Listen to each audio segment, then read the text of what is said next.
So ngayon tayo dadako sa ating Word of God.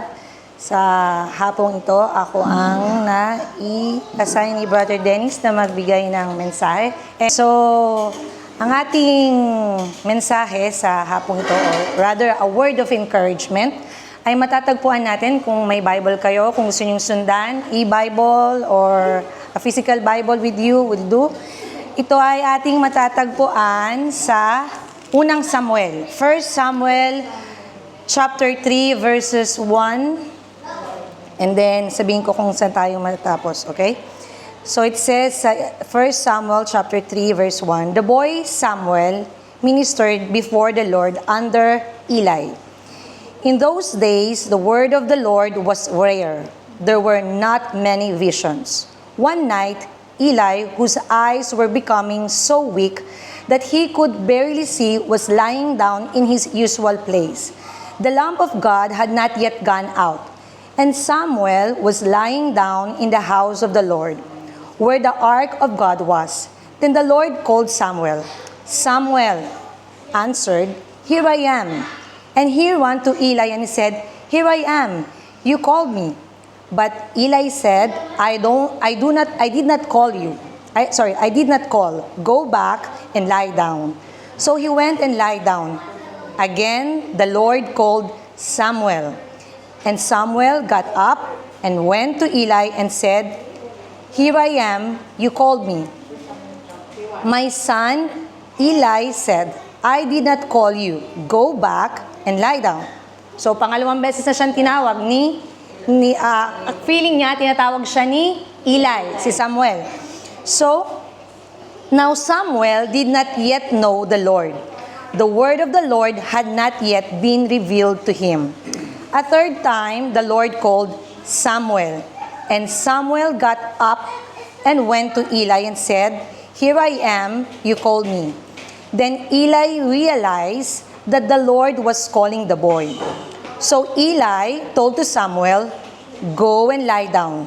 And if he calls you, say, 'Speak, Lord, for your servant is listening.'" So Samuel went and lay down in his place. So dito, makikita natin, no? It's a story of Samuel. So kasi excited ako i-share sa inyo ito. Kasi marami akong natutunan, at the same time, marami akong na-experience okay. So parang nalaman sa pamagitan ng pag-aaral nito. And I'm very excited na i-share sa inyo. But before that, hingin natin yung presensya ng Panginoon because I believe na ang Panginoon ang mag-move sa atin sa mga oras nito and His Holy Spirit. So let us bow our heads and let's pray.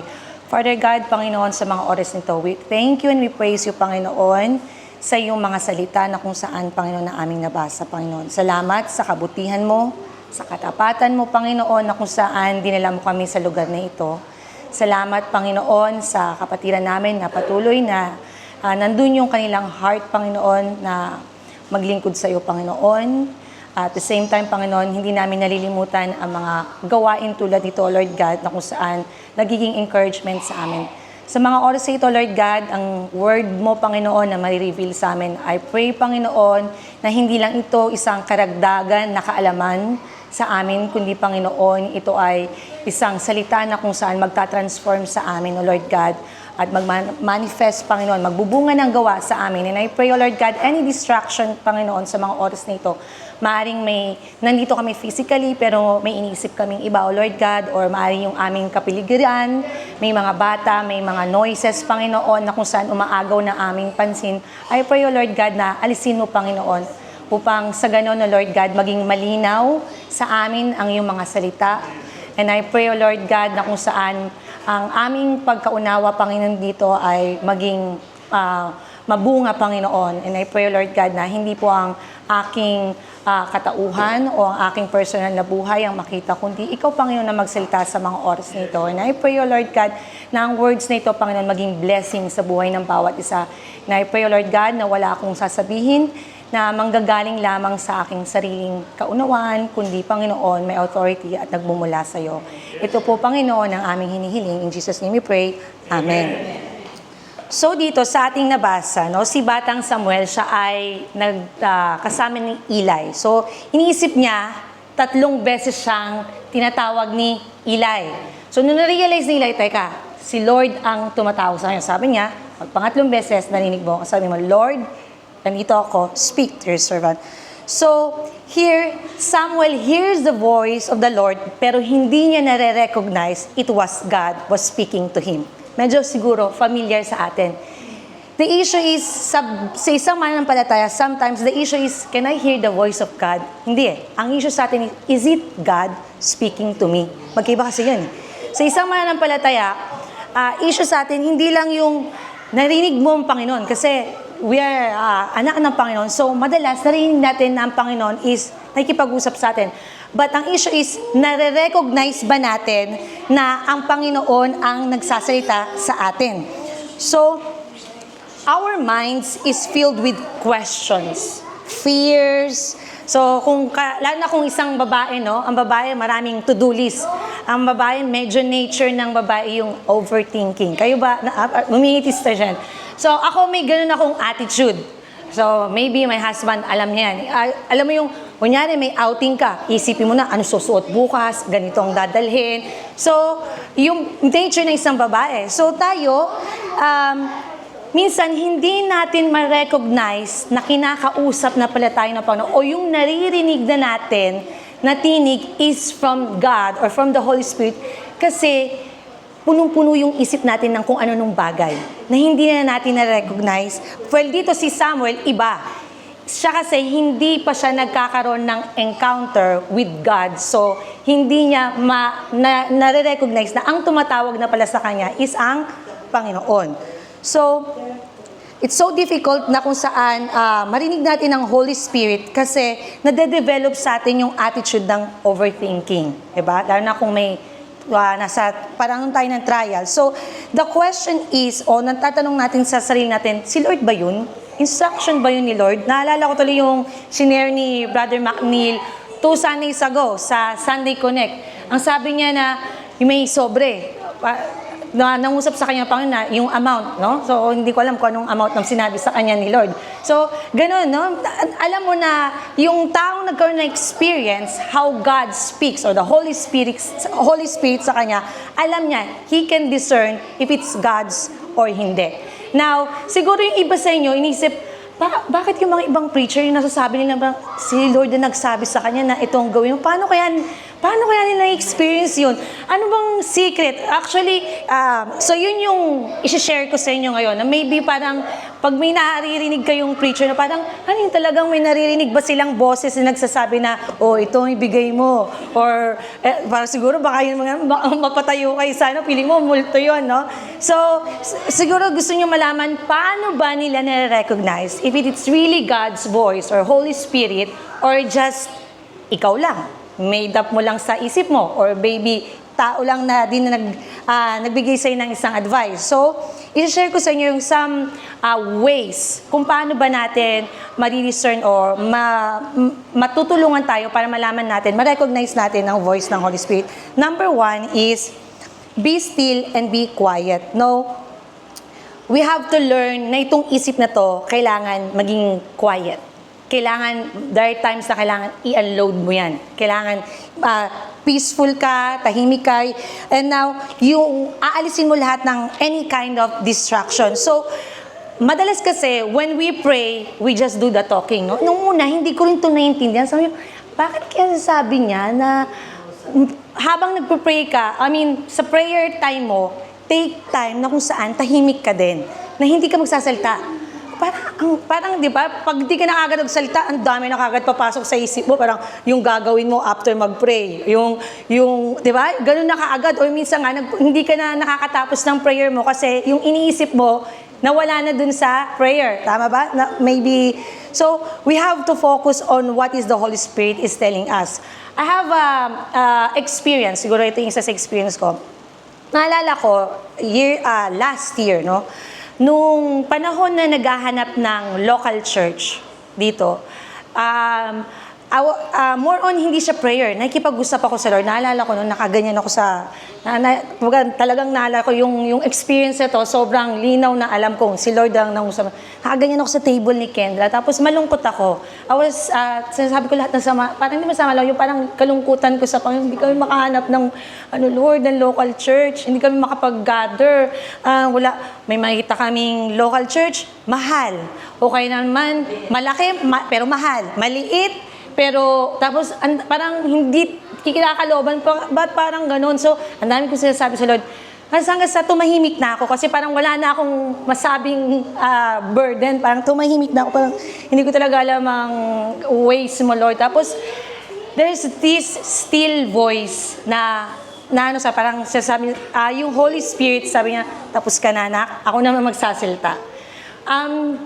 Sinabi ni Lord, parang, nalimutan mo na ba yung mga preaching na narinig mo, even na pag-aaralan mo, the church, it refers to you, the body, tayo, tao, physical, hindi yung local church. So bakit ka nalulungkot? Hindi mo naantayin na may makuha kayong local church. Gather, anywhere. Mag-gather kayo, and truly, nung narinig ko yun, paano ko na, bakit ako sobrang lungkot? Kasi parang mahina yung tuhod ko noon, parang sobrang lungkot ko na gusto mo nang makita ulit yung kapatiran na mag-pray, magsama-sama kayo. So, it was very clear nung panahon na yun. Tapos ako, bakit pa namin hihintay na makakuha kami ng local church? So, soon, yung iba sa inyo, di ba? The first gathering natin was sa Las Tortugas. We don't have the physical church, but we are the church. So, those time, yun yung sinasabi ko na, I pray, pero take time, be quiet, be still. Pag in-unload mo na sa Panginoon, bigyan mo yun siya ng moment. Sabi nga ni Brother Dennis, isa sa natutunan ko sa kanya, prayer is a divine exchange. Meaning, may binigay ka kay Lord, antayin mo yung ibibigay din niya sa yung sagot. Antayin mo yung revelation din niya sa iyo. Hindi, kumbaga, may binigay, ang prayer kasi sa atin is like, a list of all ng wants mo, ng needs mo. So you have to, kailangan natin matutunan na tumahimik ka rin for a while and hayaan mo na yung Holy Spirit mangusap sa'yo kung ano yung instruction. I wonder how many revelation na yung na-miss natin simply because hindi natin na-practice na to keep quiet, to be still when we pray. Ilan kaya din yung mga breakthroughs o yung blessing na na-miss out natin kasi wala, hindi tayo, imagine mo, kung yung nag-pray ka tapos hindi ni-reveal ni Lord na, bakit ka malungkot? Ba't hinantay natin magkaroon ng local church? Baka wala nang physical na, tao na mag-gather kasi wala, nag-scattered na tayo, di ba? So, mamimiss natin yung instruction ng Panginoon simply because we didn't have time to be quiet. When we pray, don't just pray na kung saan sabihin mo yung sama ng loob mo, it's okay. But also take time to be quiet and be still. So, for someone constantly na lagi tayong mayroong nasa isip natin, tama? Lagi tayong may gagawin, no? Kung nanay ka, yung sa trabaho, gagawin mo, yung kung meron ka ring mga staff na kailangang asikasuhin. So, marami tayong ginagawa. So, kailangan natin isipin na kung saan, when we pray, don't just pray na ikaw lang ang nagsasalita. Let the Holy Spirit also speaks to you. Amin po ba? Andyan pa kayo, sabi ni Brother Dennis. Andyan pa ba kayo? Gisingin niyo yung nasa tabi niyo. Okay, the second one is, of course, paano ba natin maririnig ang salita ng Panginoon o ang tinig niya? No other than reading the Word of God. So this is the foundation. The Word of God makes it very familiar, no? So, for example, tayo, dahil madalas tayo nagbabasa ng salita ng Panginoon, we become familiar sa kung ano ang sinasabi ng Panginoon. Tama po ba? For example, nandun ka na sa moment na kung saan gusto mong maghigante or gusto mong yung gumawa sa'yo ng masama, gawan mo rin ng masama. So, may mga, for example, makakarinig ka ng advice na ginawa ka ng masama, gawan mo rin ng masama. But if you are familiar with the Word of God, because you read it, you know, the vengeance is mine. Sabi ng Lord. Batuhin ka ng bato, batuhin mo ng tinapay na matigas. Yung baget na matigas na isang buwan, para medyo masakit naman pag tumama. No, I mean, pag binato ka ng bato, batuhin mo ng tinapay. So, you see, because you read the Word of God, it becomes too familiar sa'yo na pag may nag-advise sa'yo, teka, parang ibang sabi ni Lord, then, madidiscern mo, oops, hindi ito. Hindi ito ang voice ng Holy Spirit. Hindi ito ang voice ng Panginoon. Kasi taliwas siya sa sinasabi ng salita ng Panginoon. But, tulad ng sabi ni Brother McNeil, basahin niyo kasi ang inyong Biblia. Baka sinasabi, Lord, parang 3 buwan ko na laging sinasabi sa mga preacher, magbasa kayo ng Biblia. So, if you're constantly hearing that, maybe the Holy Spirit is telling you, dito mo ko mas makikilala. Read the Word of God. But as you read, yung unang basa mo, hindi mo kaagad bagets. Parang wala akong maintindihan. But as you read, you become familiar with the Word of God. He will speak to you because this is powerful. Ito ay salita ng Panginoon. So, as we read the Word of God, also we grow in wisdom. Tama ba? Tayo ay lalago or tayo ay mag-grow bilang isang mananampalataya ng Panginoon. So, kung araw-araw nating ginagawa na tayo nagbabasa ng salita ng Panginoon, ang nangyayari is we building the foundation, spiritual life in foundation. So, isabihin, yung spiritual life mo, may pundasyon yan. Kahit may magdoktrina sa'yo ng mali, kung alam mo ang salita ng Panginoon, you will stand. You will stand for what is truth. So, if we hear the voice of the Lord, oops, teka, it sounds familiar. Yun ay quote sa verse. Yun ay nare-recognize mo na, ito, salita, ito ay galing sa Panginoon. Itong advice ito, itong taong nag-advise sa akin ito, I know. It comes from the Lord. Galing sa labi niya, pero ginamit siya ng Panginoon to reveal that word. So, sa pinakamalinaw na paraan natin maririnig ang tinig ng Panginoon, no other than His Word. So, read the Word. So, ano yung unang step para ma-discern natin ang salita ng Panginoon o yung voice niya? Una, we have to be still. Be quiet. The second one is reading the Word of God. Number 3, huwag kayong mag-alala, mga 15 to. Mga 15 to. Hatiyan natin sa 3. Okay. So, number 3 is meditate the Word of God. So, oftentimes, pag nagbasa tayo ng salita ng Panginoon, anong gagawin natin? Tatayo na kaagad tayo dyan. Tapos na ako magbasa ng salita ng Panginoon.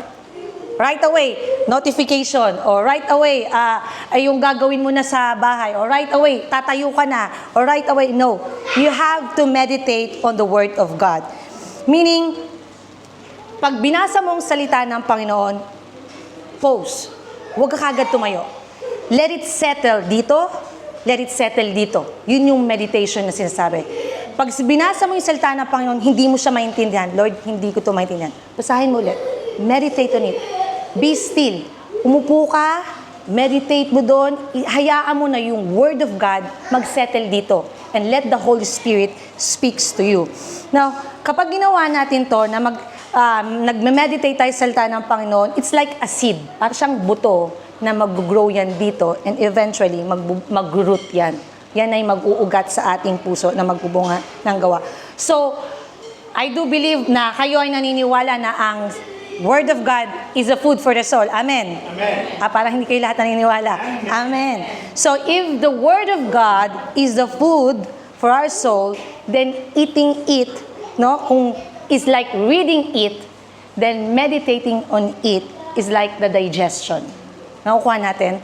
Kung binabasa natin yung salita ng Panginoon, it's like I'm eating the Word of God. Meditating is like digesting it sa ating katawan. Yung ginugol ko yung digestion, kasi hindi pa siya magaling mag-English. So, digestion is a process that yung body mo, bini-breaks down yung food sa katawan mo. So, kaya di ba minsan pag kumakain ka ng mabilis, ano mangyayari? Sabi mo, ay, hindi ata ako natunawan. O kaya ang dami mong kinain, di ba? Sabi mo, hindi ako natunawan. Same, like sa ating spiritual life. If you just eat, consume ka lang ng consume ng preaching, ng Word of God, inano mo, pero you don't take time to meditate on it, hindi yan magsisettle dito. Hindi yan magsisettle dito. Yung nabasa ko, parang, ano nga bang yung text namin kanina? Sino nga ba yung pinag-aralan namin kanina? Wala. Bakit? hindi mo nayaan na mag-settle dito at mag-settle dito. So sinasabi natin, kung ang pagbabasa ng salita ng Panginoon is parang kinakain mo, nagkakaroon ng food yung soul mo, so kailangan mo mag-meditate para ma-digest yan, para tama yung breakdown yan sa ating spiritual life. So parang sinabi ni Sister Nori last Sunday, nung napanood ko yung video na sabi niya, nagbabasa siya sa salita ng Panginoon. Kailangan, paano ba? Tingnan mo kung may promise ba doon, kung may meron ba doon sin, may example ba doon, may command ba ang Panginoon doon. So, meditate. It's repeating thought. Ibig sabihin, inuulit-ulit mo sa yung kaisipan, yung nabasa mo. Ito yung nabasa ko. Okay, ulit-ulitin mo, i-meditate mo. Don't just read it and then, oops, okay na, nabasa ko na. Parang ginawa mo lang na passes na, oh Lord, nagbasa ako but you have to meditate on it. Take time to meditate on it. So, ang question is the Word of God richly planted ba sa ating mga puso that it comes out naturally sa ating labi? Kasi, kung talagang minibenitate mo, no, hinahayaan mong mag-settle yan dito and dito, ma-recognize ko yan. Pag hinihan ka ng advice, hindi mo malilimutan ang salita ng Panginoon. Why? Because it's really rooted here. Nandito sa atin. So it comes naturally out sa ating labi. So the last point, I don't want to take too much of your time. So, number 4 is be moderate. Hindi drink moderately Okay, drink moderately yung sabi ko. Be moderate or learn to slow down. Meaning, kasi tayo, pag ginawa ka na masama, sinabi niya yun, ite-text ko nga siya, di ba? Padalos-dalos tayo, pinost niya yun ipopostan ko rin siya, di ba? Gagantihan mo rin siya ng post. Kung minessage ka susugurin ko. So, slow down. Slow down and you will hear the voice of the Lord. No? Hayaan natin na ang Panginoon o yung Holy Spirit speaks to us kasi in split seconds pwedeng mangusap ang Panginoon. Ops. Huwag mong i-click yung send. Mali yung words mo. Kung hindi tayo padalos-dalos, kung padalos-dalos tayo, maraming masisirang desisyon. Pwede tayong umabot sa bagay na hindi naman natin intensyon na dun humantong ang isang simpleng bagay simply because we don't slow down. But if you slow down, maririnig mo ang voice ng Holy Spirit. Oops, sobra na yata yung inis mo. Hindi lang naghugas. Hindi lang naghugas, parang galit na galit ka na. So we have to be careful na kung saan huwag tayong maging impulsive. Hayaan natin ang Holy Spirit. No? Sabi, may isa akong dating favorite verse na nilagay sa fridge namin, pinrint ko. Kasi gusto ko marinig, basahin niya sa James, sa Santiago, chapter 1, verse 19. See what it says. Kasi medyo yan ang isa sa weakness ko. Sa James 1:19, pakibasa po.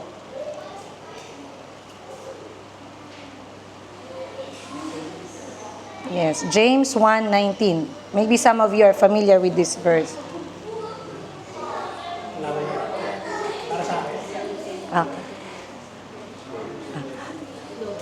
Si Brother Alan daw ang magbabasa. Wala akong mata ko, dali. Isa yun sa verse na nilagay ko sa fridge namin nung pinrint ko. Ayun. Babasahin ko James verse 1, chapter 1:19. Know this, my beloved brothers. Let every person be quick to hear, slow to speak, slow to anger. So, mas mabilis tayong makinig. Slow to speak, slow to anger. Kasi tayo, pag yung ego natin, yung temper natin, anong initial reaction natin? Magbo-burst out din tayo. So, i-burst out. Brad, pares pala tayo. So, magbo-burst out tayo. So, sinasabi niya dito, learn to slow down. Kung hindi ka pa dalos-dalos, marinig mo yung voice ng Holy Spirit. Malapit ka na magsalita ng something na salita na hindi po sabihin. So, but if we learn this, marinig natin, if we are attentive to the Holy Spirit, that we will consider how to slow down. Nakuha natin. So, I hope, itong shinare ko sa inyo, itong ways. Kasi, tulad ni Samuel, narinig natin ang voice ng Panginoon, pero hindi natin nare-recognize kung siya ba. Simply because we miss to be quiet, to be still, read His Word, meditate on His Word, and lastly, to slow down. So I pray na kung saan maging encouragement sa inyo ito na sa ating, as we grow, no, as we navigate the spiritual or Christian life, isa to sa matutunan natin. Maybe hindi natin mapaperfect na consistent, but at least we have to progress, no? Na kung saan ito ay ma-apply natin so that we are, ma-recognize natin yung voice ng Panginoon. Pag nandun na tayo sa moment na parang gusto mo nang gumante, meron kang humihingi ka ng advice or ng direction sa Panginoon. So I pray na kung saan, kung paanong naging encouragement to sa akin, I pray na kung saan, ganun din sa inyo. So let us close in prayer. Father God, we thank you, Panginoon, sa salita na aming napakinggan, Panginoon. Alam namin, Panginoon, nagmumula sa iyo ang mga encouragement na ito, at the same time, paalala sa amin. I pray, Panginoon, as we grow, Panginoon, sa aming faith sa iyo, Panginoon, matrain namin, Panginoon, how to listen, Panginoon, sa iyong voice. And I pray na kung saan yung pagbabasa ng salita ng Panginoon, sa pagbabasa ng Biblia, Lord God, meditating on your word, Panginoon, being still, and also, Lord God, slowing down ang mga bagay nito, Panginoon, ang tutulong sa amin to hear your words, Panginoon, pang hindi namin ma-miss yung mga instruction mo, revelation mo sa aming mga buhay. And I pray, Panginoon, na kung saan hanggang sa muli mo kaming dalhin sa lugar na ito, I pray, O Lord God, na ang mga salitang ito, hindi lang manatiling salita, kundi magbunga ng gawa sa aming mga buhay, O Lord God. In Jesus' name we pray. Amen. So, dadako na tayo sa ating prayer. Bago pala yon, nalala ko, magtatanong pala ako. Okay. Speaking of, yung mga 15 minutes, may 15 minutes ba? Mabilis ba? Meron? More? Ay, sorry. Para na si Brother Dennis na pasalta. 20 minutes? Meron? Okay. So, sa 20 minutes sa akin pagsasalita, what is maybe a sentence or a word na nangusap sa inyo ang Panginoon? Na you think, God is saying, uy, sa sinabi ni Sister Joy, ito yung may impact sa akin. Ito yung sinasabi ni Lord. Okay, teka lang. Sabi ni Sister Jen, kailangan ng mic. Okay. Sino ang unang magsasalita? Yan. Sino yung may revelation sa iyo? Sister Shi. Nating sa Sister Shi. Sister Shi, ano yung sa message natin, sa word of encouragement natin sa araw to, what do you think yun yung voice ng Holy Spirit na sinasabi sa iyo ng Panginoon? Interview niya. Sa akin yung be still. Though yun talaga yung isa sa mga favorite na kumbaga yung memory verse ko, yung isa naman yung Exodus 14:14, be still and know that you're God. And yun yung tumatak din sa akin kasi nga I always remind myself na kailangan kong mix. Kasi may mga moments na, na yung parang ang ingay natin, no? Parang request ka ng request, rant ka lang ng rant kay Lord. Pero nakakalimutan yung sabi mo nga na nakakalimutan natin na mag-quiet and be still na.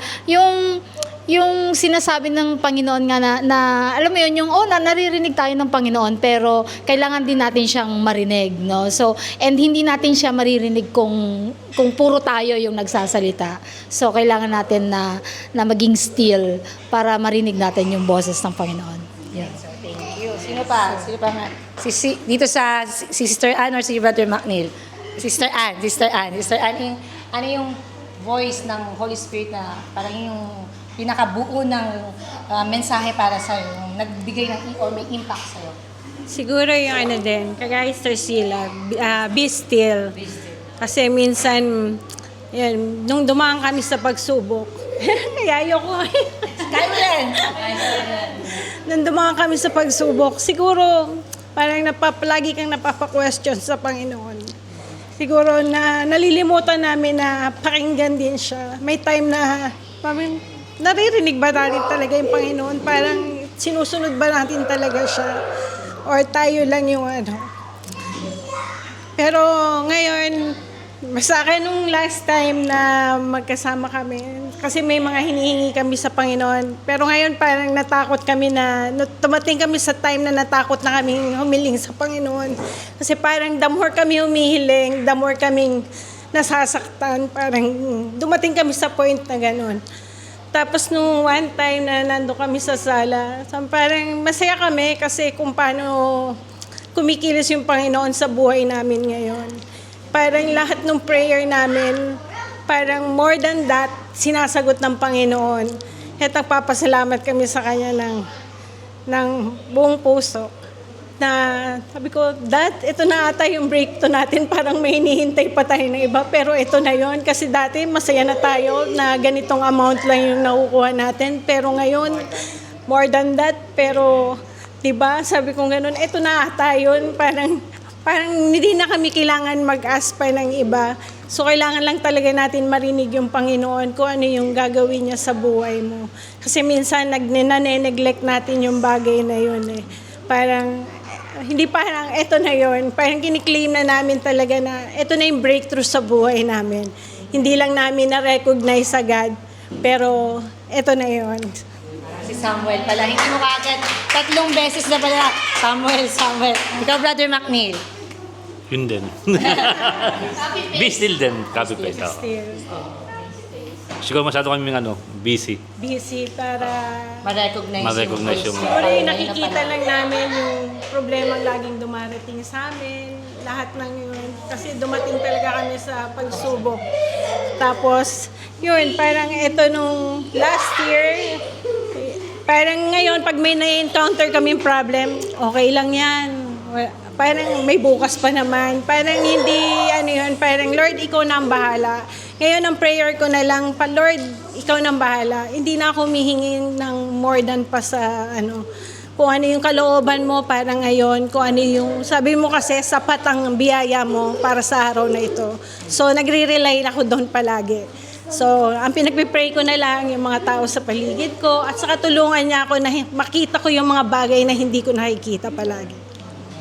Okay, so sino pang mag-share na si Brother Vicente. Brother Vicente, ano pang yung parang highlight or impact sa inyo ng Holy Spirit sa hapon na ito? Sa akin po ito yung huling binasa Yung sino? natin, Sister Joy. Na rin po ako kasi sabi niya sa Santiago, chapter 1, verse 19. Tandaan ninyo ito, mga kapatid, kung minamahal, matuto kayong makinig, dahan-dahan sa pagsasalita at huwag agad pagagalit. Kasi yun din yung problema ko. Lalo na kapag hindi ko siya problema sa ibang tao, but problema ko siya sa anak ko. So na-remind sa akin na talagang dapat talaga mag-still muna tayo habang kausap natin yung pamilya natin. Kung may problema, lalo na yung anak natin kasi iba na yung panahon ngayon. Medyo yung panahon natin isang salita lang. Ngayon, maraming salita bago makinig yung bata. So, na-touch ako kasi ng Holy Spirit kasi ganun din yung problema ko. So, na-remind sa akin na bago ko kausapin yung anak ko, talagang kailangan ko muna mag-pray, magbasa ng Bible, at talagang, sabi nga, dahan-dahan, huminto muna bago magsalita ng mga bagay na minsan hindi natin nasasabi pero nasasabi natin gawa ng, siyempre, padalos-dalos tayo kasi yung bata talaga medyo makulit na ngayon hindi katulad nung kinalakihan ko natititigal lang humihinto na ngayon talagang kumbaga sabihin natin makulit yung mga bata talaga ngayon at talagang nagrima sa akin na talagang kumbaga tayong magulang ang kailangan mag-adjust sa anak lalo na pag ako kasi lagi akong wala sa anak ko wala ako lagi at saka kumbaga hindi ko sila talaga nasusubaybayan kaka-abroad ko kaya ito yung nagrima talaga sa akin kailangan talagang magdahan-dahan ako ng pakikipag-usap sa kanila dahil siyempre matagal ko silang hindi nakakasama kaya salamat sa Diyos at salamat sa buhay mo na-remind ako sa salita ng Diyos at sa katuroan na pinagkaloob. Sa Diyos po matuwa. Amen. Anyone else? Ano pang ano sa inyo? Si Sister Sol. Sister Sol. Ako, Joy, surrendering all to Him sa Panginoon. Kasi minsan, may mga dumadating tayo sa mga pagsubok pero binibigay natin pero kinukuha din natin. I mean,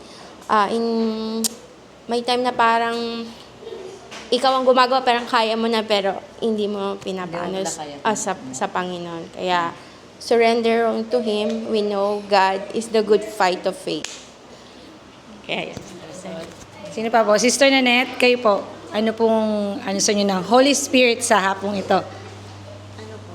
Para po sa akin is about yung sabi mo po na silent, quiet. Yan is para sa akin po is tawag dito. Mostly sa akin pag ako'y nasa quiet time, ganon yung silent moment, na-feel ko yung the Trinity talaga. Yung may comfort sa akin and encouragement through the Holy Spirit. So, yun, be still and I am your God. Thank you. Para sa Sister Shi. Kayo po Sister Nori or si Sister Marley. Last. Sabi ni Sister Nori, kayo po. Ano pong highlight? Sa napakinggan niyo yung Sa akin naman yung be still. Kasi, tsaka, kailangan mo ding kuminto ka't makinig ka din. Hindi yung ikaw lagi yung din. Kailangan mo talagang, whatever, kailangan mo talagang manatil ka, still ka talaga. Kasi, yun ang sa atin, nakakapagbigay, sa akin kasi yun ang nakakapagbigay sa akin ng kalakasan ba. And then, sa pagbubulay-bulay mo, salita niya, nakakatulong. Kailangan mong, hindi lang nabasa mo, kundi talagang, hindi ko naintindihan, ulitin mo. Para lubusan mong maunawaan kung ano yung nais ng Panginoon. Thank you. So, tayo'y dadako na sa ating mga prayer.